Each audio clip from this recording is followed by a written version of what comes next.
Welcome to the Working Genius podcast, where we discuss anything and everything related to the 6 types of working genius and how it impacts your work and your life. I'm Pat Lencioni, your host, joined by Cody, Bo, and Tracy, the regulars. How are you guys doing? Great. Especially great. Wonderful. And we've got, you guys are so excited for this topic. And we've got Matt in-house, of course. Karen's here with me, and Julie is just observing. She's our audience, studio audience. Okay, Cody, what are we going to talk about today? The depth of galvanizing. The depth of galvanizing. And why Let's go. That's right. We did not have to invite people with galvanizing into the room today because we have 2 of them here. And I'll take it from here. Exactly. And we called it the depth of galvanizing because it's easy to see galvanizing as a very surface level thing. Oh, you're just cheerleading or reminding people. And it's far more than that. And before we start, I want to say galvanizing was at the heart of this very model, because it was the thing that for more than 20 years I was doing, and it was frustrating me. I didn't know I was doing it. And I finally one day just said, what is going on? Amy said, why are you like this? And what we first discovered was I was galvanizing every day, and it was a working competency of mine, and I was totally burned out.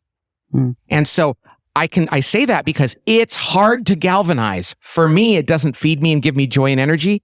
And when you find people who do get joy and energy from that, it is golden. Or as I said on Seinfeld, it's gold, Jerry, it's gold.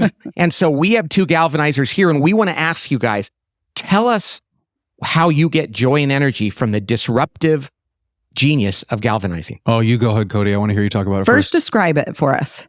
Yeah, I that's a great question. So I think you're right, Pat. When we describe working genius and we get to the galvanizing phase, and people, the most common misconception is people say, "Oh, does that just make me a cheerleader?"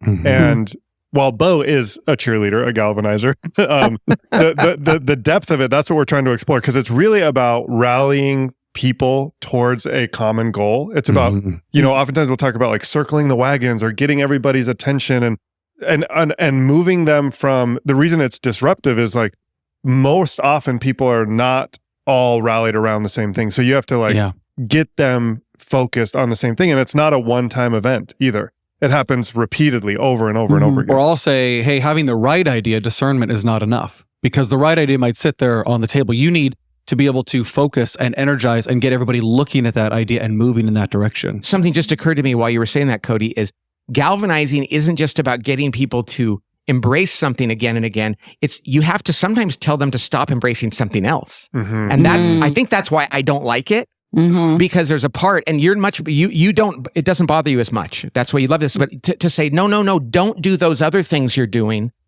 And that's disruptive. Yeah. I was asked the other day at an event, how did you get that affectionate nickname that you have in the office that we've said on this podcast many times? And in fact, it was that very thing of, I used to, and this sounds terrible, even as I say it, is we would sit in this little office, and I didn't know what it was at the time, but it was disruptive. I would go and close people's laptops that they were working on and say, hey guys, we have something important we need to work on, and I know it's not on your computer right now.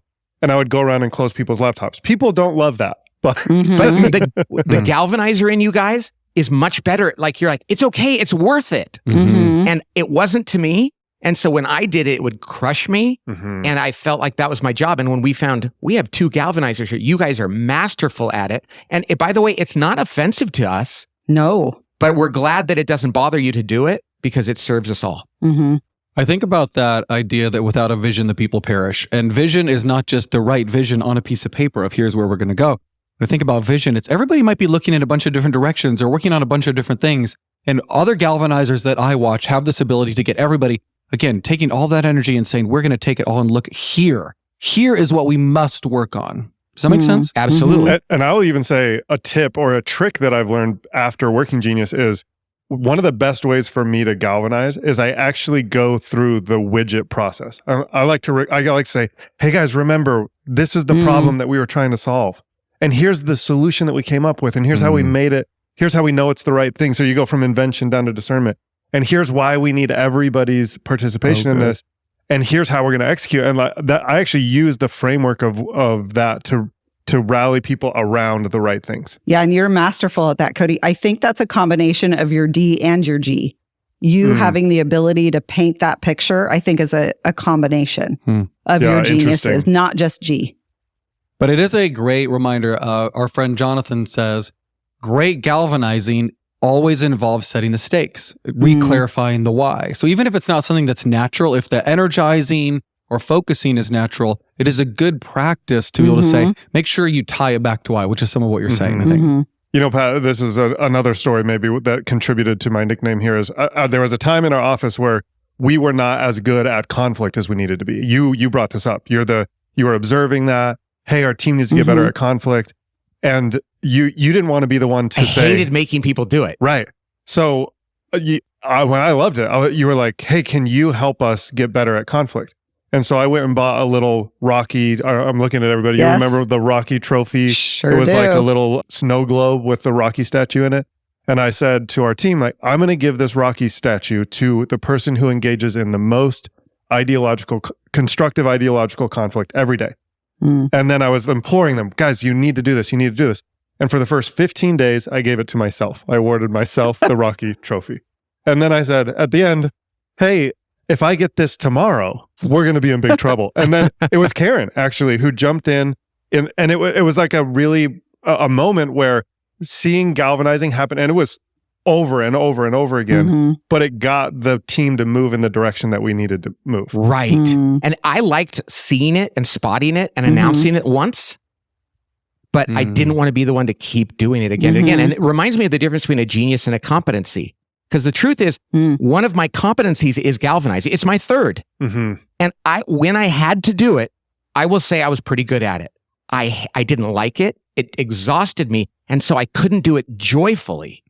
Whereas you guys do it really well and with joy. You're like, yes, I get to do this. And when it's a genius, it's like, I get to do this. When it's a competency or frustration, it's like, I have to do this. They're very different. We're recording this live when we're all together in the office. And I think this is really on point when we come and visit the office here in California. Yes. And we were talking about this yesterday, that there's a lot of responsive geniuses in the office. And you can come in, us galvanizers can come in with one of two perspectives. One is, oh, I feel kind of guilty that I'm galvanizing them and they probably don't want that.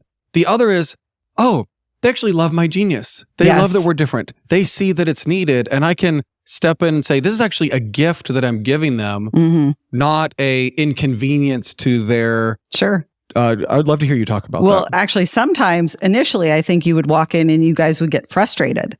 Like, oh my gosh, how come you guys are like this? It's like, no, let's point back to working genius. We're all responsive. We all have it in our frustration, except for Pat. Yeah. And we solved that problem before you left. I was like, yay, I'm not the only galvanizer. And then you moved and Bo's out there. And I'm like, oh no, I'm the only galvanizer. No, but we love, Bo, to your point. When you guys come in the office, we welcome it. Never hesitate.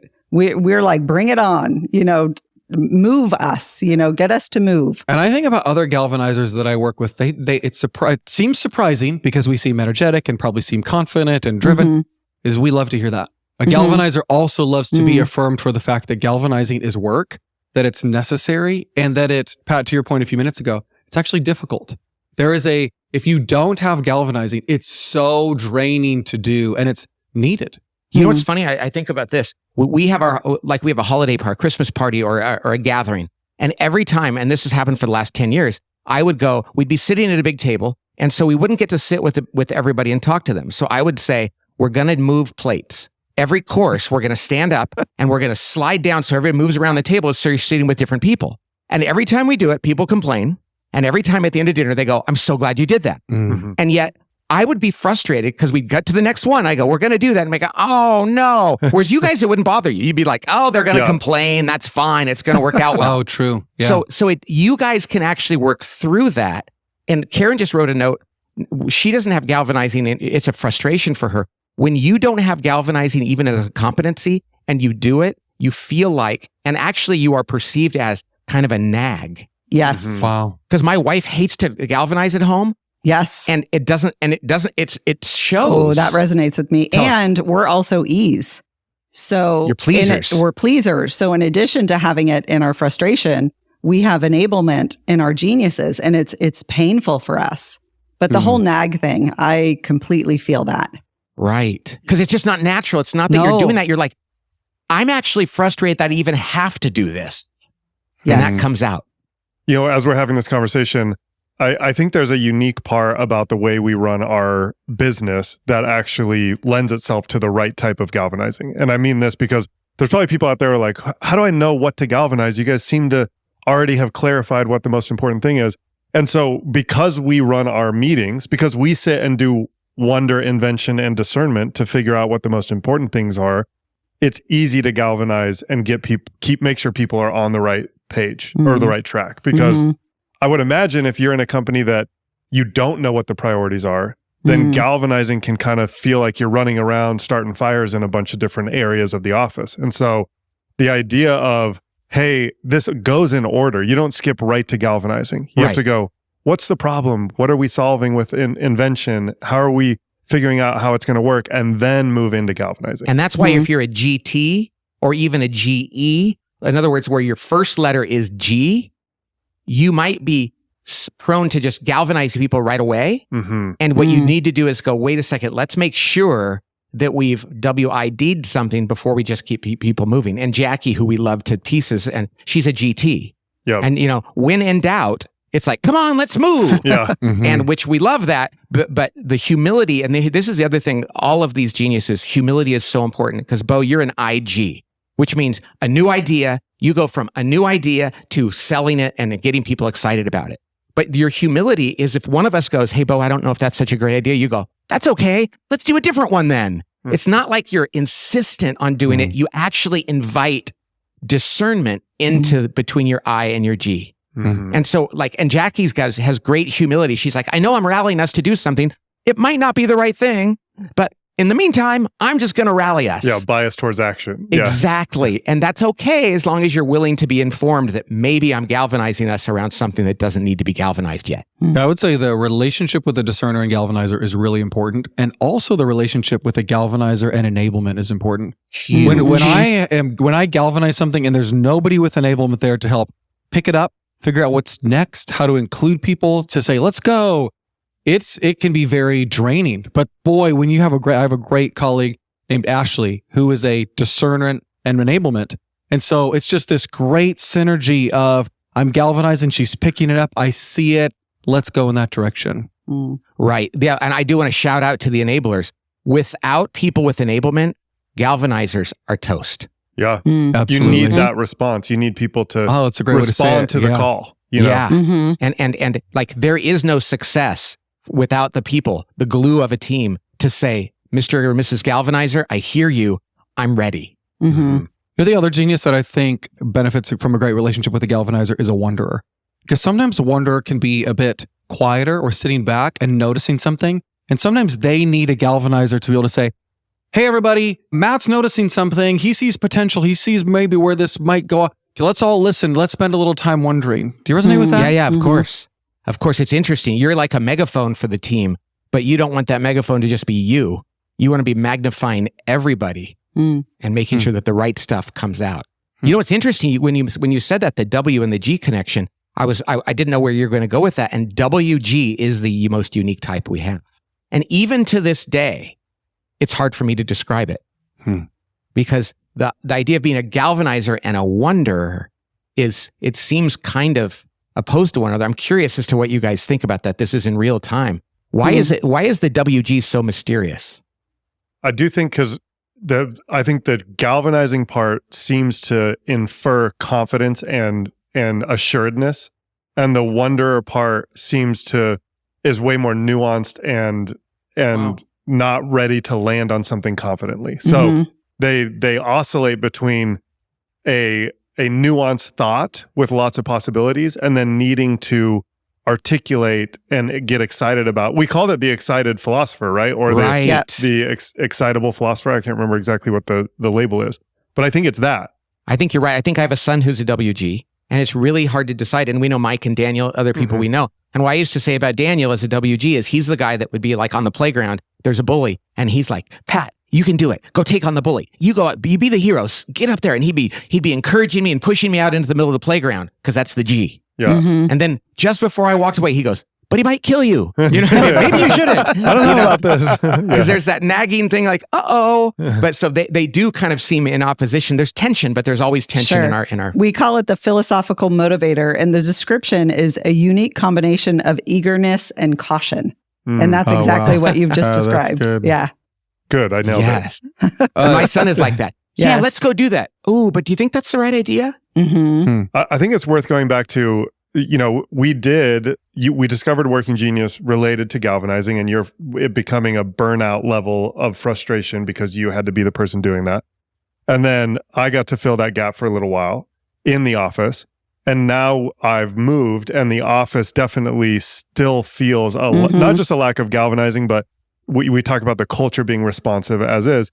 But because we have the language for it, like I love this, Matt is in charge of the podcast, right? It's his responsibility to make sure we do these things, and he's a wonder discerner. And you sort of jokingly do this thing. I wish it was a video podcast, because he acts like he's casting a spell on you by shaking all of his fingers at you and goes, galvanize. So to get everybody in the room to do the podcast. But and in some ways, because we know we need that, it's effective. Yes. And a lot of teams are like, well, we don't have it. Let's just do the right thing. It's like, no. You need some way of rallying people around the most important and right things. And Matt has hacked it by casting a spell on people. That's a hack. Yeah. That's great. And Tracy and Karen, who are double responsive and don't galvanize, they will say, people, am I going to have to galvanize you to start this meeting? Yes. And that's their way of saying, I can't do that. But we need to start the meeting. That's right.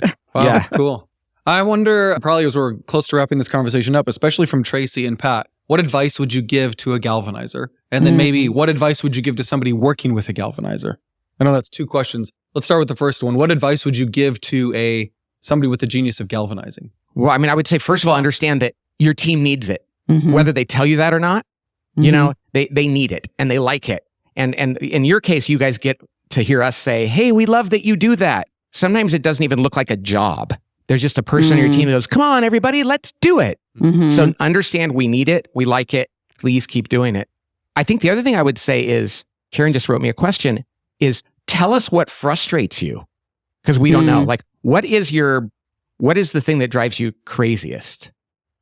Huh. Or leaves you most deprived? As a galvanizer? Yeah. No, just in life, Bo. No. I was like, he's right here. Do I have to say it in front of him?